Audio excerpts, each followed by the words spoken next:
반갑습니다. 학교 은퇴를 하고 난 다음에 가장 행복은 제자들을 만나는 거예요. 근데 나는 만날 확률이 아주 없어. 외도를 많이 했기 때문에. 근데 이럴 때 와서 보니까 너무 좋네요.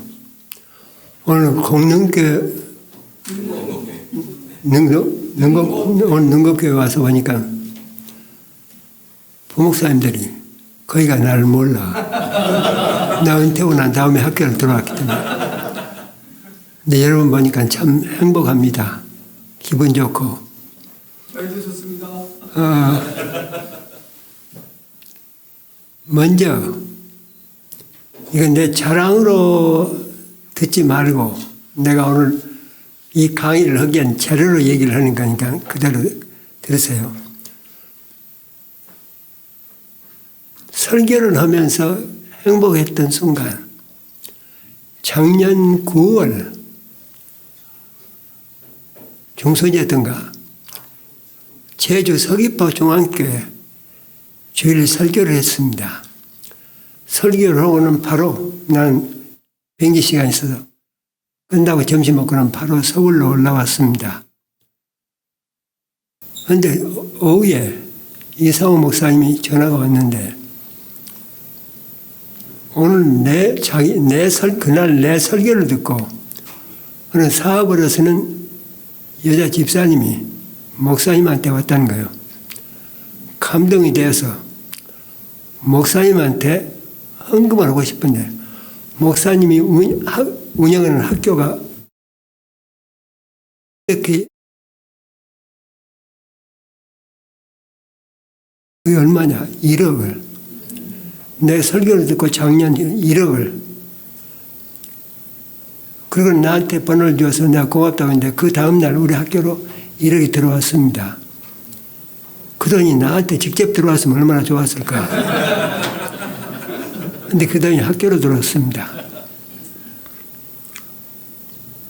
그런데 기분이 너무 좋아. 어떻게 내 설교를 듣고, 난 내 생전 처음이거든요. 40년 이상, 40, 50년 설교를 해왔는데 80이 중반에 들어와서 내 설교를 듣고 은혜 받은 사람이 그렇게 큰 헌금을 했다. 그 이유가 뭘까? 그게 하나 첫째고. 두 번째로 2000년대 오카논 목사님이 사랑의 교회 담임 목사로 있을 때 나더러 집회를 좀 해달라고. 그 교회 집회를 3일인가 4일 했습니다. 하고 난 다음에 내 설교 CD를 이제 만들어가지고 교인들이 그걸 사갑니다. 사가는데 작년까지 그 CD가 20년 동안 계속 팔리는데 130만 CD가 130만 넘게 나갔다. 거의 통계가 나오나 봐요. 내 설교가 뭐가 다른데? 나는 설교 전문가도 아니고 설교 이론가도 아닙니다. 그런데 내 설교를 듣고 왜 사람들이 그럴까? 사랑의 교회가 한 5만으로 잡을 때 한 사람이 20장 이상, 20장, 30장을 살았다는 얘기입니다. 세 번째로 미국에서 83년도 나왔는데 85년도 극동방송 초청을 받고 내가 설교를 했습니다. 극동방송 설교를 하면요, 보통 인류 목사들, 주로 소망교회, 곽선희 목사님, 그리고 조영기 목사님, 그런 분들이 설교를 하면 은혜를 받고 사람들이 그때는 이 테이프를 신청한답니다. 돈 주고. 근데 보통 평균이 극동방송 얘기입니다. 평균 한 200명 신청이 온답니다. 그런 설교 200명, 300명. 그러면 자원봉사들이 와서 그 복사를 해가지고 이제 보내주는 작업을 합니다. 근데 내가 설교를 극동방송 하고 났는데 어떻게 됐냐? 10만 명. 갑자기 극동방송이 난리가 난 겁니다. 그러니까 어떻게 됐냐? 20명, 30명 자원봉사가 오전부터 저녁까지 계속 그때는 테이프를 복사를 해야 되니까 몇 달을 하냐? 3개월 동안 그걸 계속합니다. 이유가 뭘까?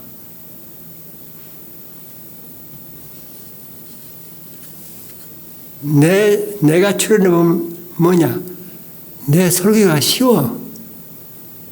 설교가 쉽다. 그게 첫째 포인트입니다.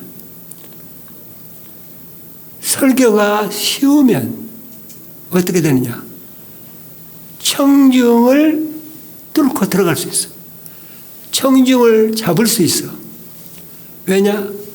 청중은 100명이 넘어가면 군중이 된답니다. 이건 프로이드 이론이요. 프로이드 이론에 하면 사람이 100명이 모이면 군중 심리로 달라져 변화돼.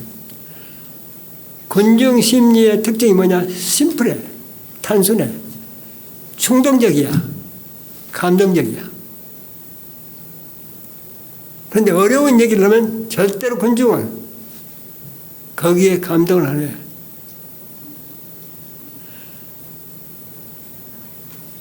그래서 교회가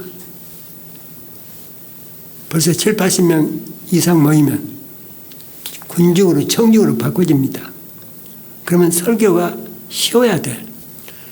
나는 왜 설교를 쉽게 할까?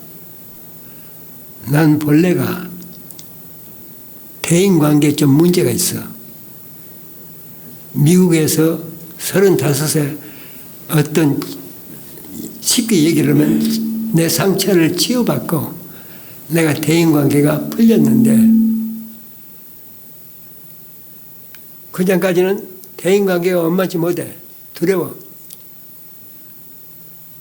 내 얘기가 잘못하면 빗나갑니다만 오지금은 내가 신학교 졸업하고 교회 전도사 안 가고 공장 들어가서 공장 들어가니까 사람들은 신학교 졸업하고 영웅이라고 노동자로 들어가 노동운동을 하러 들어갔다고. 난 노동운동하고 전혀 거리가 멉니다. 사람은 교인들이 무서워서 들어간 거야.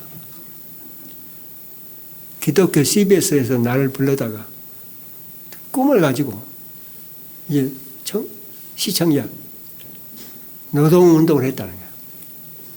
그 어려운 시절에 공장에 들어가서 노동자들과 노동운동을 했다고. 그걸 들려주려고. 근데 내가 들어가서 왜 교회 안 가고 노동운동에 들어갔느냐. 그래서 난 교회가 무서워서 그냥 공장으로 피나는 것 같다고. 그러니까 그 사람들이 그런 얘기 하면 안 됩니다. 그래서 내가 교회에서 틀을 잡은 게 뭐냐. 주일학교 교사요. 1950년대는 반사가 아이들은 집에서 구경거리가 없어. 그러니까 교회로 모여.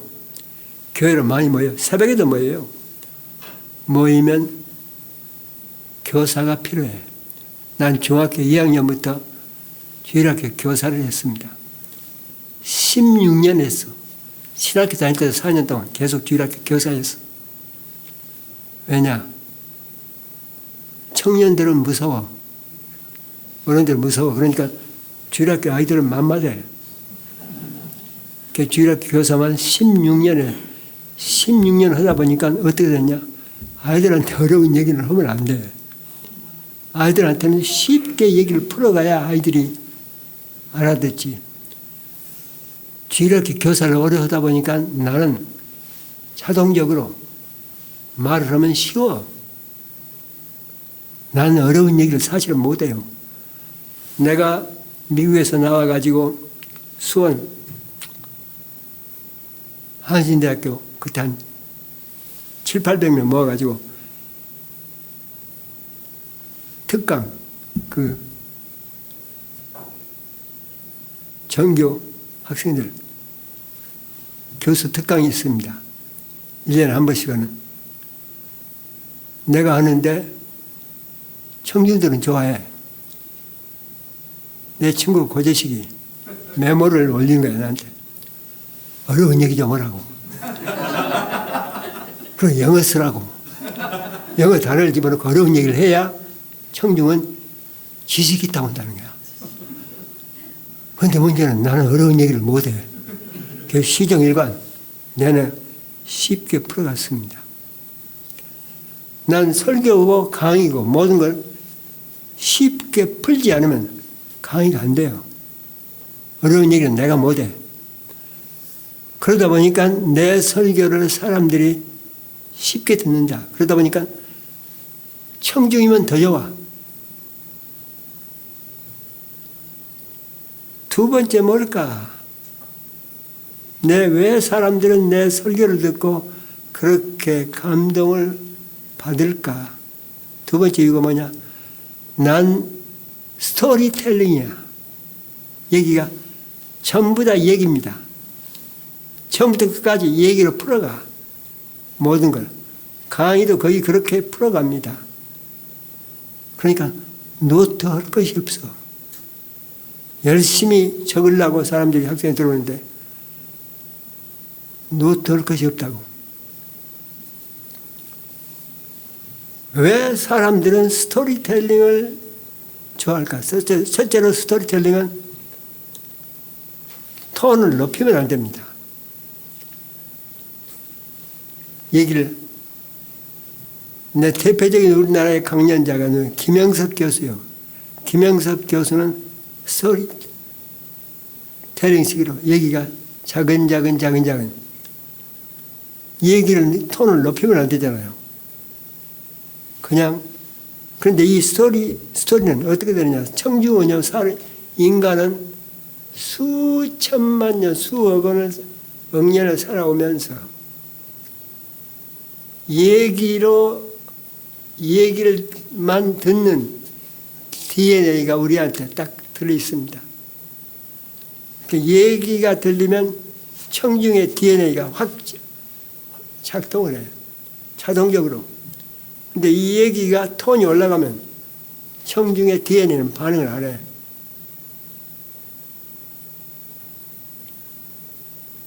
이 톤이 올라가면.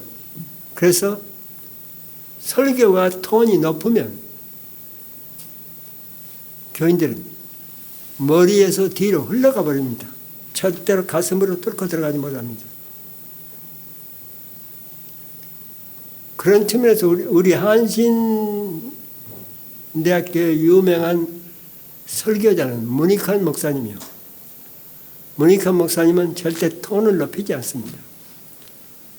문익환 목사님이 한빛교회를 다녔는데 한빛교회 담임 목사가 이해동 목사님이요. 이해동 목사님은 설교를 참 잘합니다. 아주 논리 깊이 있고 논리 정연하고 깨끗하고. 그런데 문익환 목사님이 그 한빛교회를 참석을 해요. 근데 설교 끝나고 나면 이해동 목사님한테 문익환 목사님이 나오면서 이 목사 그 좋은 설교를 왜 소리쳐? 왜 소리를 치는가고? 그러면 안 된다고. 꼭 그걸 그때마다 소리 지르지 말라고. 내 설교가 먹혀 들어가는 것은 아마 쉬운 얘기, 스토리텔링 두 가지 포인트가 많다. 그리고 극동방송에서 그렇게 반응이 좋았던 것은 뭐냐? 지금까지 모든 목사님들이 어디에 초점을 맞추고 설교가 주어졌느냐? 성장, 축복, 구원, 십자가 바라보라, 영생, 예수님을 바라보라, 천당, 어떻게 하면 천당 간다. 하여튼 그런 측면으로 이렇게 했는데 내 설교의 주제는 그게 아니고 전부 다 내 문제입니다. 우리 인간 문제입니다. 부부 문제, 가족 문제, 대인관계 문제 이런 문제를 주제로 하게 되니까 그게 사람들한테 새로운 자극을 주는 것 같아. 어떤 분들은 저한테 얘기합니다. 한국의 설교의 터닝 포인트를 만들었다.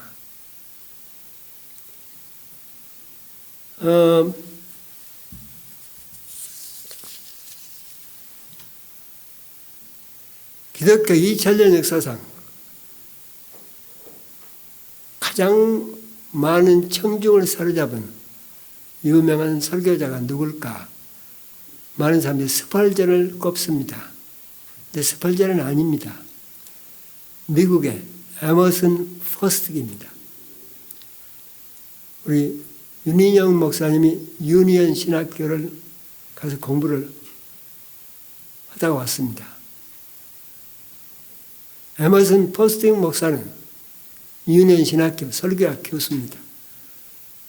유니언 신학교는 전 세계에서 가장 진보적인 신학의 깃발을 들고 있는 유명한 신학교입니다.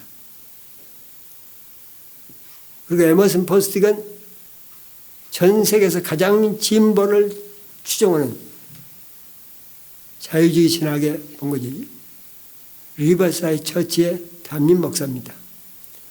그런데 리버사이드 담임 목사인데 에머슨 포스틱이 설교를 하면 1926년부터 1946년까지 그러니까 만 20년 동안 미국은 그때는 텔레비가 없었으니까 주일날 오후 4시면 그때 미국 인구가 1억 8천이요. 1억 8천인데 신문평은 1억 주일날이면 1억 1,700만이 여러분 1억 8천 인구에 1억 1,700만이면 어린아이를 빼고 나면 전 국민이 한 목사의 설교를 듣습니다. 오후 4시면 딱 거기다 라디오 채널을 딱 고정시킵니다. 그게 에머슨 포스틱 설교예요.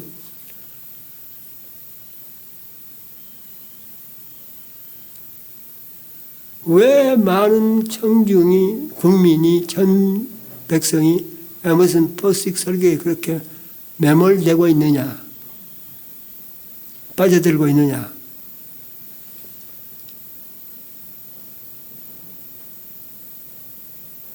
그때 한 평론가가 이렇게 얘기합니다. 왜 전 국민이 에머슨 포스틱 목사의 설교에 그렇게 깊이 빠져드냐. 그러니까 한 평론가 얘기가 지금까지 모든 목사님들은 전부 다 어디에 포커스가 맞춰졌느냐. 천당, 천국, 영생, 축복, 구원, 십자가 바라보라, 예수님 바라보라. 여기에 맞춰졌는데 에머슨 포스틱은 인간에게 맞춰졌다. 그러니까 뭐냐?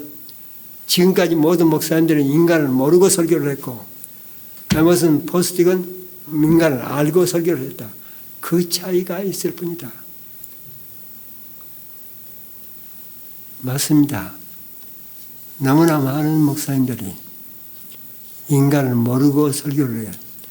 우리는 인간을 알고 설교를 한다고 생각을 합니다. 근데 사실은 우리가 너무 많이 모르고 설교를 한다. 우리가 한 예를 들어봅시다. 내가 알고 있는 예만. 덕산동 교회 목사님이 있습니다. 어느 교단이라고 얘기 않겠습니다. 그 목사님 설교 괜찮습니다. 논리적으로 보면. 어느 부부가 수요일날 그 교회 수요 예배에 처음 참석합니다. 그들은 한 번도 교회를 다닌 사람들이 아닙니다. 왜 그 교회를 갔느냐? 남편이 중동의 그 중동 근로자로 갔습니다. 2년 동안. 가서 돈을 벌어서 한국으로 보냈는데 그때 이 아내가 춤바람이 난 겁니다. 그래가지고 남편이 보내는 돈을 다 제비한테 날린 겁니다. 그리고 남편이 딱 들어올 때는 아이들 둘만 독산동 새방에 딱 놔주고 이 아내는 도망을 갔습니다. 남편이 딱 와서 보니까 아내도 없고 지금까지 중동에서 벌은 돈도 없고 자살을 기도했는데 아이들 때문에 죽지도 못하고 그러다가 나중에 아이들이 너무 엄마를 부르면서 우니까 이 남편이 내가 죽기 전에 이 아내를 찾아서 아이들 맡기고 그 다음에 죽자 하고 아내 찾아 돌아다닙니다. 그러다가 충청도 제천에 가서 찾았습니다. 찾아가지고 돌아오는데 이 아내가 너무너무 많이 울어. 그런데 그 울음이 진심으로 회개하는 울음이야. 남편이 그 느낌을 받습니다. 그때 이 남편이 마음을 돌립니다. 지금이라도 이 여자가 정말 깨끗이 돌아오면 아이들을 위해서는 함께 사는 게 좋겠다. 그래서 그날 이 남편이 아내한테 제안을 합니다. 우리 이제 교회 나가자. 교회 나가서 새 사람 되자. 그래서 나간 교회가 독산동 교회입니다.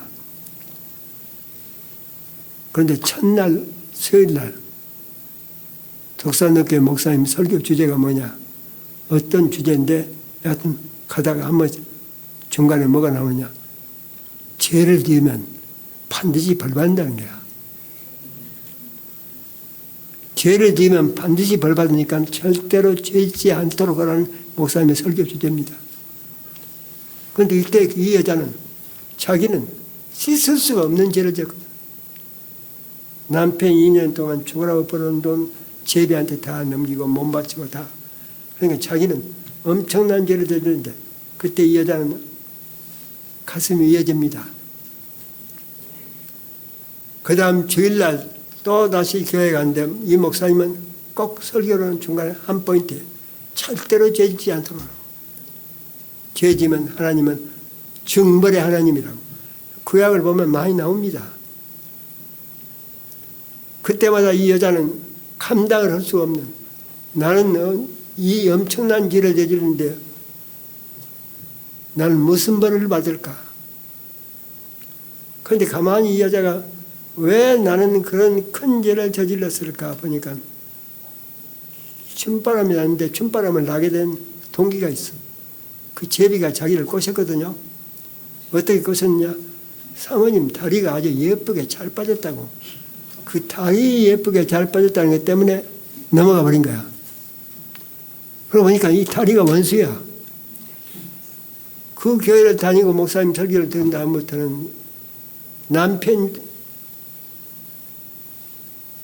건축자로 나가서 노동으로 일을 나가고 나면 그 다리를 주먹으로 치는데 이 뚝 잘라볼 놈의 다리, 이 죽일 놈의 다리, 이 다리만 아니었으면 나는 그 엄청난 죄를 안 저지르는 건데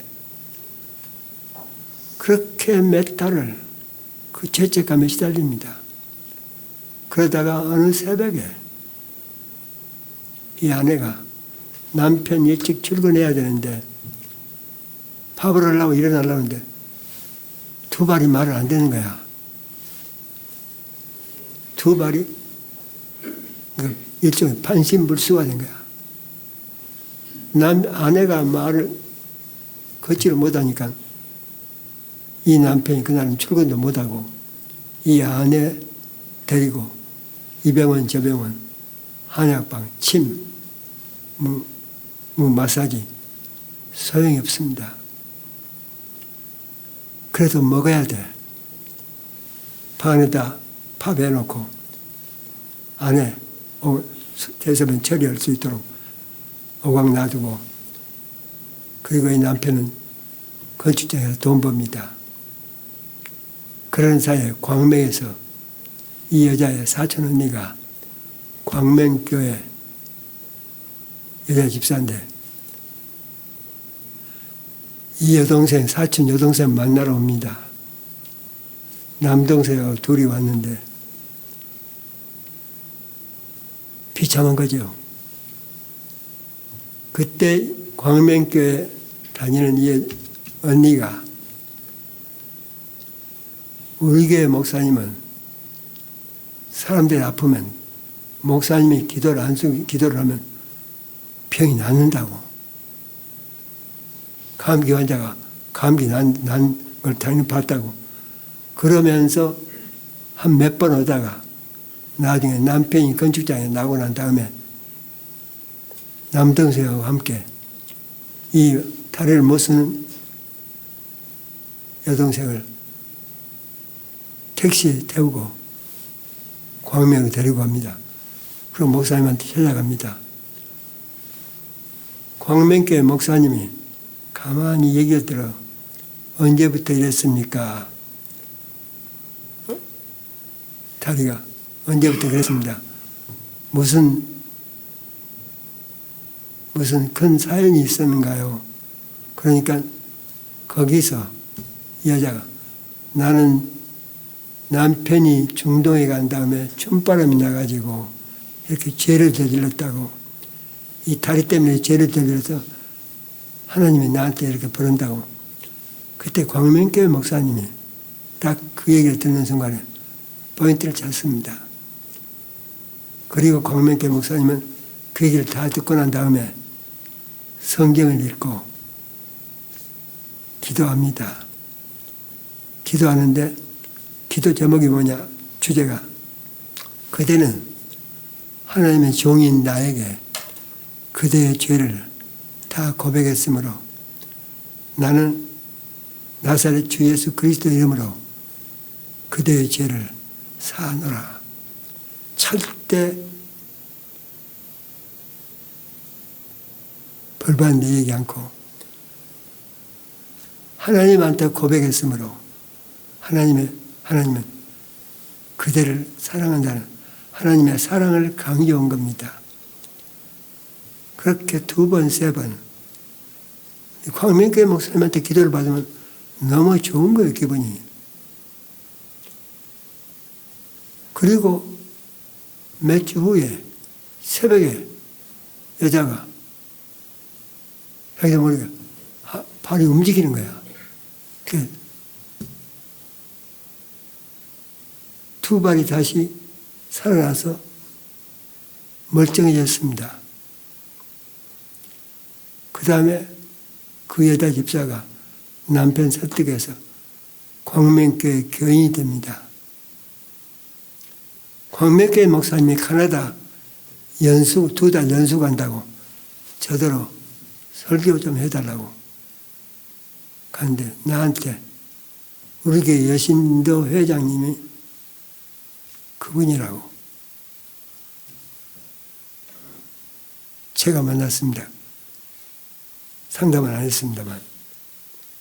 자, 봅시다. 독산동 교회 목사님이나 광명교회 목사님이나 교인 사랑하는 것 똑같습니다.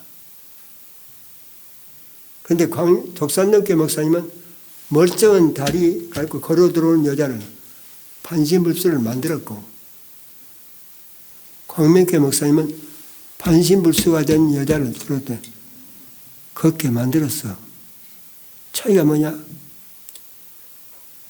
독산동교회 목사님은 죄를 강조해가지고 하나님은 벌 주는 하나님이라고. 어디에서 이 여자가 큰 충격을 받았느냐? 어떤 사람은, 어떤 남자는 죄를 저질러가지고 자동차 사고를 만나서 다리가 부러졌다고. 그 말에 충격을 받아서 이 여자가 더욱더 충격을 받은 것 같습니다. 자, 사람을 알고 이해하고 설교를 하는 것과 모르고 설교를 하는 것은 얼마나 큰 차이가 나는 거냐. 우리 한신 출신 목사 한 분 얘기를 합시다. 수서에 개척을 했습니다. 옛날입니다. 수서에 개척을 했는데 거기에 나오는 교회 권사가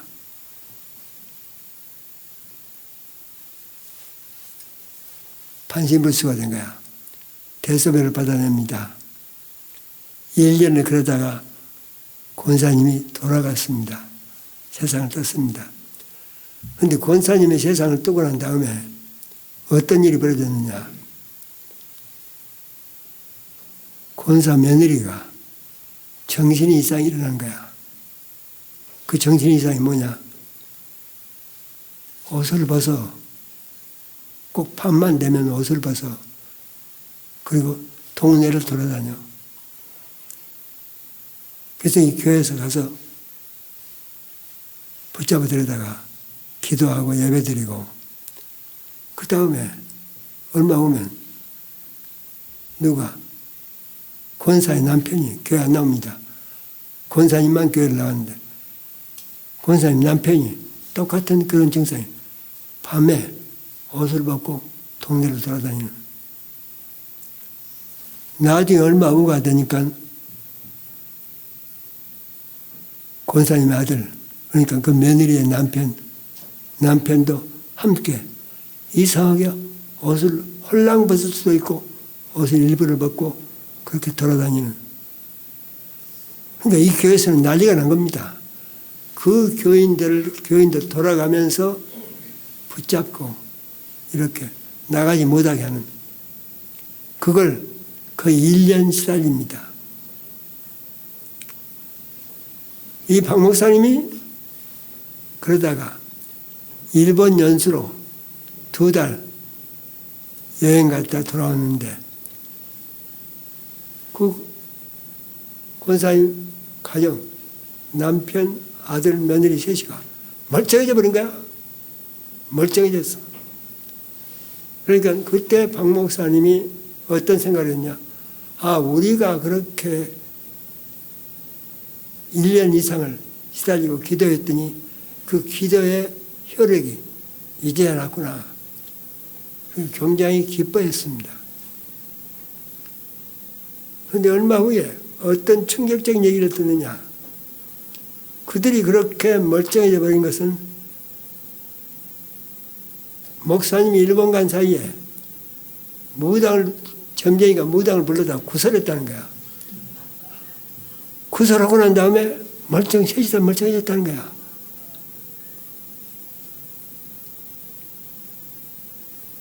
여러분, 목사님은 교인들 데리고 1년 이상을 시달리고 기도하고 예배드리고 그런데 그들의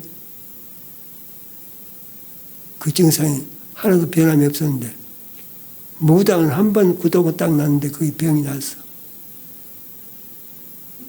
이유가 뭘까요?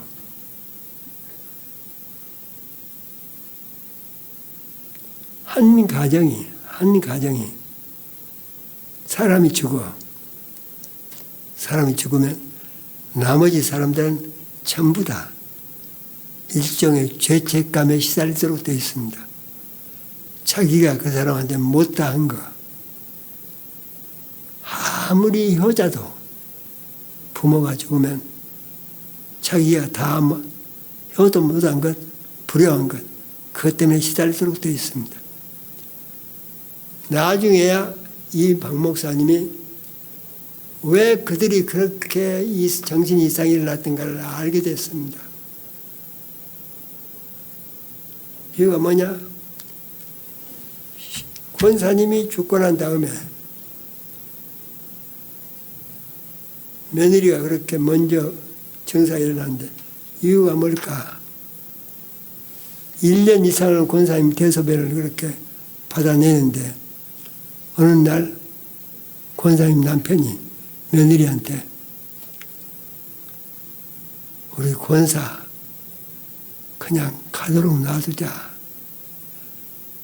이렇게 고생하지 말고 천국 가도록 놔두자고. 그러니까 며느리가 그 말이 무슨 말인지 모르는 거야. 어떻게 하느냐? 무슨 말인가요? 그랬더니 밥 안 주면 된다. 밥 주는 걸, 음식 주는 걸 한 달만 안 주면 된다. 시아버지가 그 제안을 이렇게 굶겨서 죽이자는 겁니다. 그러니까 그게 밤에 남편이 회사에서 돌아왔는데 남편하고 의논한 거야.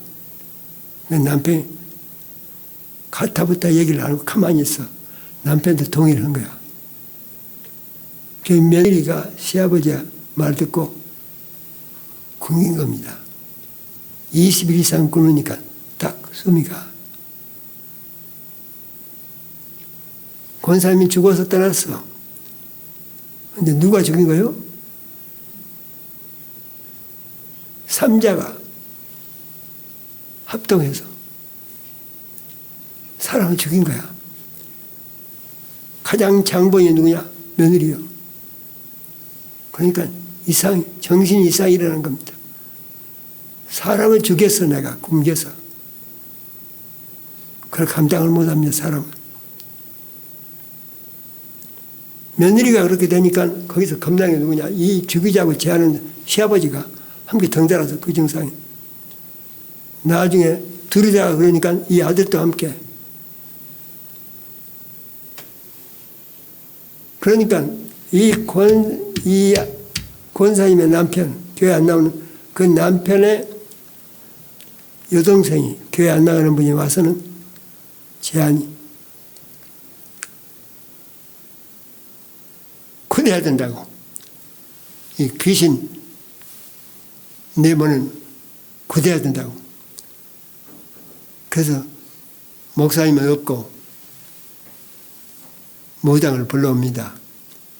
여러분, 무당은 뭘 아느냐? 수천 년 내로는 고도의 정확한 이런 포인트를 맥을 짚는 포인트를 알고 있습니다. 여러분, 무당이 와서 하는 것이 똑같습니다. 뭐냐? 한참 오후부터 구설하다가 밤쯤쯤 되면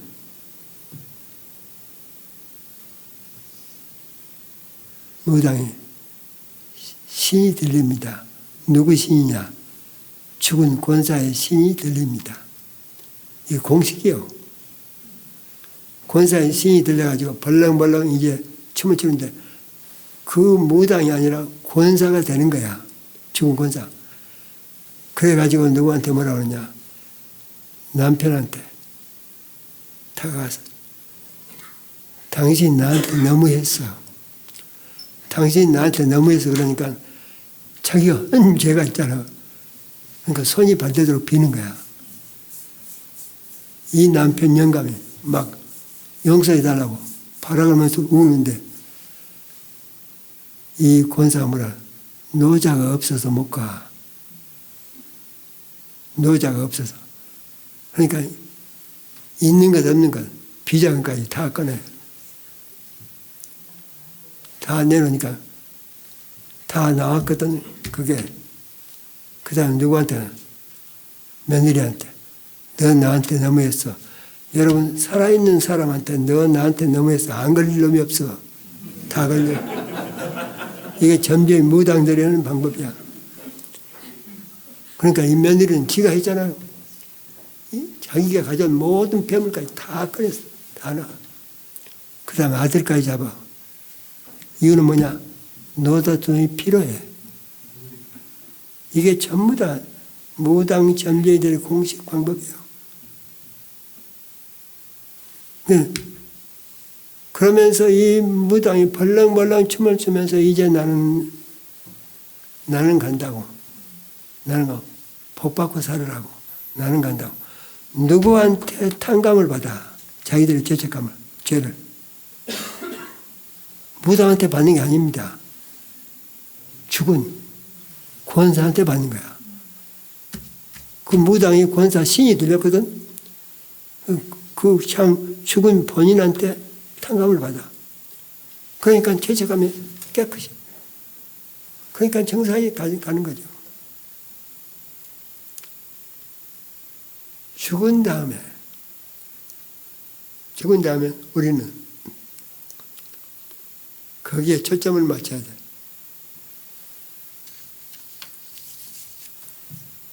우리 기장교회 성남교회 얘기를 해봅시다.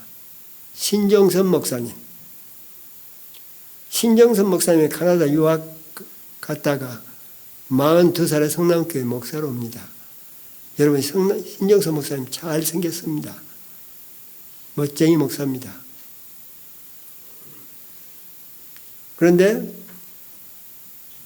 성남교회 목사 몇 개월 됐는데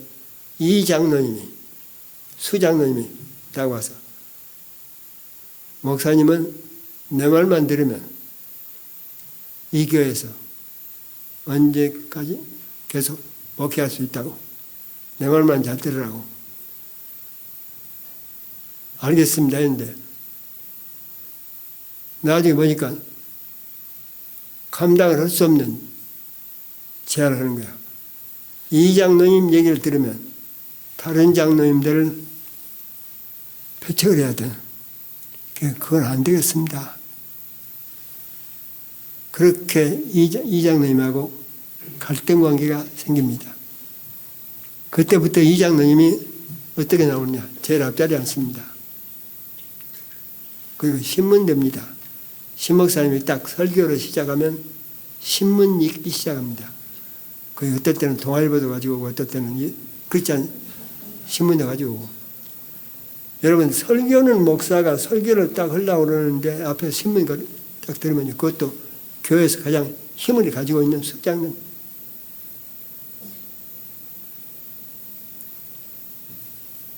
이게 6개월, 7개월, 8개월 갑니다. 나중에는 이 신목사님이 강대상에 올라가기 전에 심장이 떨려. 오늘은 가서 또 그 장로님을 또 봐야 된다. 그 모습을. 근데 그날 올라가서 온 거를 딱 넣은 데까지는 보았는데 설교를 하려고 딱 온 거를 보니까 원고가 안 보이는 거야. 나중에 교인이 안 보이는 거야. 눈이 멀어. 그때부터 신정선 목사님은 눈이 멀었습니다. 서울대학병원 입원합니다. 그게 들어간 지 2년 만이, 성남교회 들어간 지 2년 만인가요?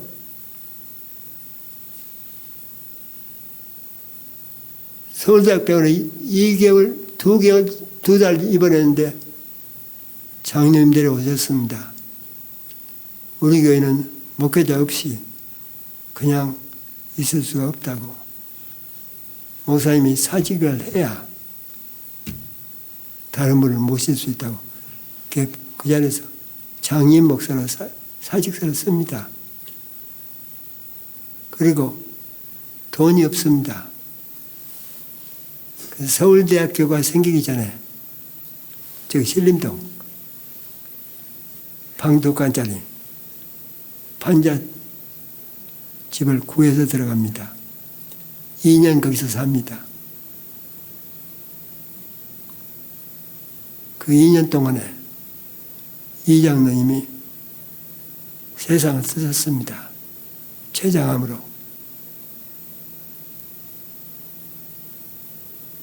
이 장로님이 돌아가시고 난 다음에 신목사님은 눈이 돌아옵니다.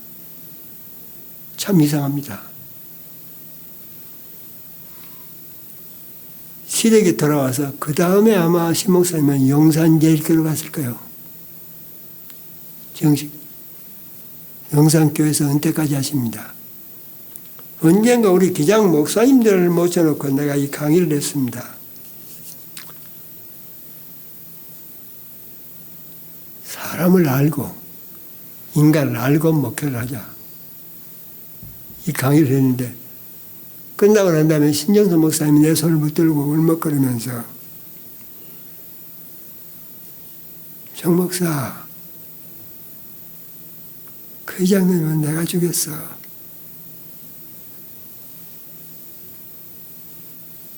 내가 이걸 잃지가 않았더라면 이장로 죽이지 않는 것인데 그게 무슨 얘기인가 했더니 이장로님이 우리 기장의 제1대 총회장 이남규 목사님의 아들이야. 장남이 기장의 첫 제1대 총회장. 전남 호남에서는 유명. 전남 도지사도 했고 이남규 목사님 유명한 분이요. 그런데 이 아들을 장남을 목사시키려고 아주 강하게 훈련시킵니다. 어렸을 때부터 매로 그러니까 꼼짝을 못하게 합니다. 사춘기 때 이 아이가 조금 반항을 하려고 하니까 이놈 앞으로 목사 될 놈이 반항한다고 모두로 들이치기 시작하는데 나중에 이놈이 담을 뛰어서 도망가고 아버지가 원수가 됩니다. 나중에 학교 졸업하고 대학 나왔습니다만 목사 안 됐습니다. 진학한 거. 아버지가 너무 미워서 이장로님 마음속에는 아버지하고 맺힌 한이 누구만 보면 속에 목사만 보면 자기한테 잘해주면 상관이 없습니다. 근데 자기한테 딱 안 되면 이걸 견디지 못합니다. 그러니까 이 장로님은 지금 신목사님 앞에서 설교할 때 신문을 들었는데 누구한테 대한 저항이요? 자기 아버지에 대한 저항입니다. 신목사님이 이 장로님을 만일 알았다면 신목사님이 이 장로님 만나서 내가 볼 때는 세 번만 깊이 얘기를 들어주었으면 나 이렇게 아버지 밑에서 컸어 자랐어 하는 얘기를 깊이 들어줬더라면 이 장로님은 신목사의 충성스러운 장로님이 되었을 거예요. 난 그걸 압니다. 왜? 이 장로님의 마음을 알아주니까 사람은 자기 마음을 알아주는 사람을 위해서 충성을 다하도록 되어 있습니다. 교회는 목사님이 자기 마음을 알아준다면 목사님한테 충성을 다하도록 되어 있습니다. 자, 시간이 전혀 가나요? 이제 마무리하겠습니다.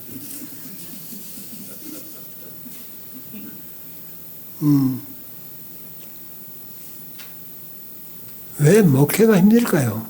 목회 힘들지요. 목회가 왜 힘들까요? 난 우리 목사님들이 힘든 이유가 뭘까?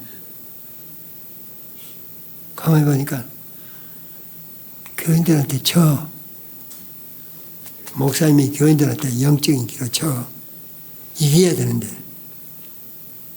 교인들의 영적인 걸 딱 눌러야 되는데 그 밑에 지는 게 뭐냐? 눈에서 눈, 말. 여러분 목사님 설교 가지고 교인들이 변화될까 써. 그럴 것 같으면 1000번, 10,000번 대한민국 바뀌었어요. 안 됩니다. 어디서 교인들은 목사님 달라지느냐? 목사님이 내 얘기를 깊이 들어줄 때, 설교할 때 원고 가지고 설교를 하면 절대로 교인 사로잡을 수 없습니다.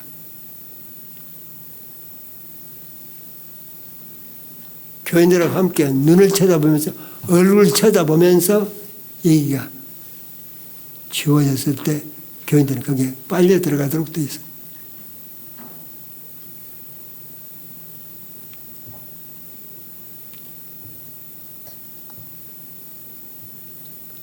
이 언어 가운데, 말 가운데서는요, 해도 아무 소용이 없는 말이 있습니다. 이걸 찬소리라고 그럽니다. 이걸 입술의 말, 머리의 말이라고 합니다. 지식을 가지고 설교를 하는 건, 그건 교인들한테 아무 도움이 안 됩니다. 근데 어떨 때 교인들은 딱 빨려들까? 가슴으로 말을 할 때. 가슴의 말이라는 뭐냐? 이해와 공감의 언어입니다. 느낌의 언어냐, 기분의 언어. 그럼 이걸 뭐, 기쁘다, 슬프다, 화난다, 무섭다. 사람은 이 크게 내 감정 가지고 얘기를 하도록 되어 있습니다. 기쁘다, 슬프다, 화난다, 무섭다. 그러면 교인이 나한테 하는 얘기가 지금 기쁜 거냐, 슬픈 거냐, 화난 거냐, 무서운 거냐. 이때 교인이 목사님, 나 지금 이렇게 이런 일 당해요. 그러면 예를 들면 우리 남편하고 싸우고 왔어요. 그러면 집사님이 기쁘다, 슬프다, 화난다, 무섭다 해서 뭐예요 지금? 그 여자 집사님의 기분이 뭐예요? 화나죠. 그럼 목사님이 어떻게 얘기해야 되겠어요? 집사님, 지금 화나시죠? 그럼 목사님이 자기 마음을 알아주는 거야. 근데 그때 목사님이 그래도 집사님이 남편 사랑해야 돼요. 그래가지고 절대로 청중의 마음을 목사님이 알아줄 때 난 문익환 목사님이 1962년 지금도 있지 않습니다. 수요일 날 그날 문익환 목사님이 설교 차례입니다. 그런데 그 전날 미국의 케네디가 텍사스에서 총 맞아서 죽었어. 그때 전 세계가 케네디를 바라보고 있던 시절입니다. 무슨 일이 경제의 소망을 가지고. 그런데 문익환 목사님은 특별히 그 충격을 받았던 것 같습니다. 수요일 날 설교를 딱 시작하는데 예배 시작에 딱 강단에 서서 이럴 수도 있는 것인가?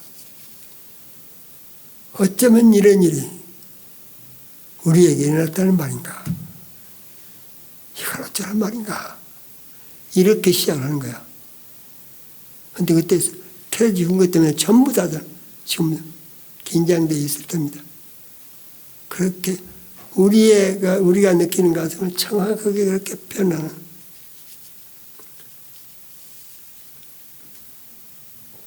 강원영 목사님이 자기 교회 권사님 돌아가셨을 때 그때 딱 표현을 말. 세상에 악한 인간들도 저렇게 많이 살아있는데 어떻게 이렇게 선한 천사 같은 권사님이 일찍 돌아갔다니. 난 이때처럼 하나님이 이렇게 원망스러울 수가 없다고 이렇게 시작하는데 경덕교 교인들이 전부 다 마음이 탁. 내 마음을 알아주면 난 교인들 살아남는 비결을 합니다. 교인을 먼저 눈으로 잡으세요. 그리고 절대로 여러분 성경 말씀 설교 가지고는 절대로 교인 변화시킬 수 없습니다. 성경을 집어넣으려면 마음 문을 먼저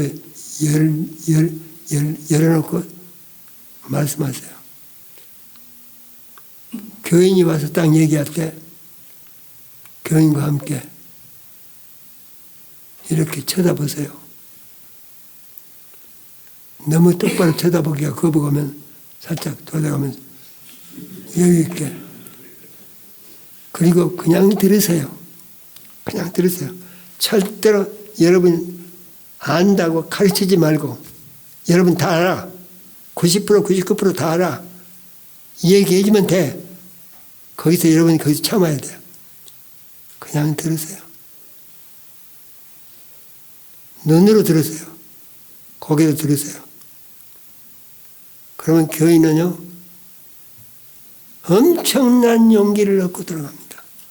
목사님이 들었어. 목사님이 내 얘기를 들었어. 여러분, 그 교인이 목사님한테 서운한 말, 서운한 표정 하는가 보세요. 절대로 안 합니다. 못하도록 되어 있습니다.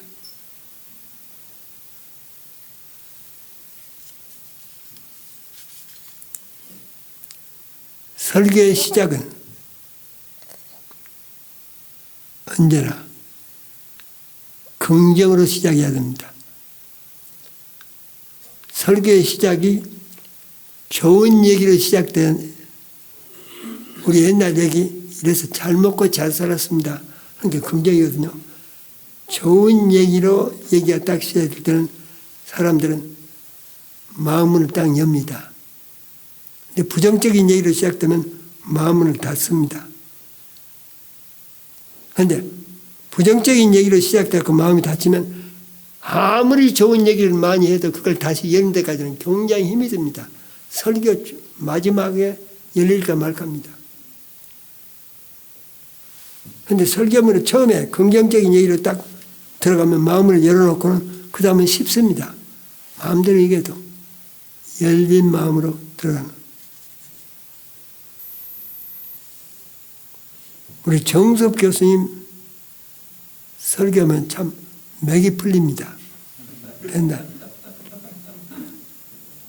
처음 시작에 히라바에 보면 필로스, 에로스, 아가페라는 단어가 있는데 그렇게 시작하면 맥이 탁 풀립니다.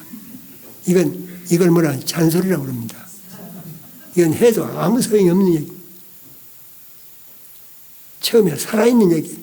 에머슨 포스처럼 살아있는 얘기로 팍 들어가면 그걸 대표적으로 잘하는 게 문도관 박사입니다. 살아있는 얘기. 자, 시간이 많이 지나가 버려서 질문 받아야 되겠네요.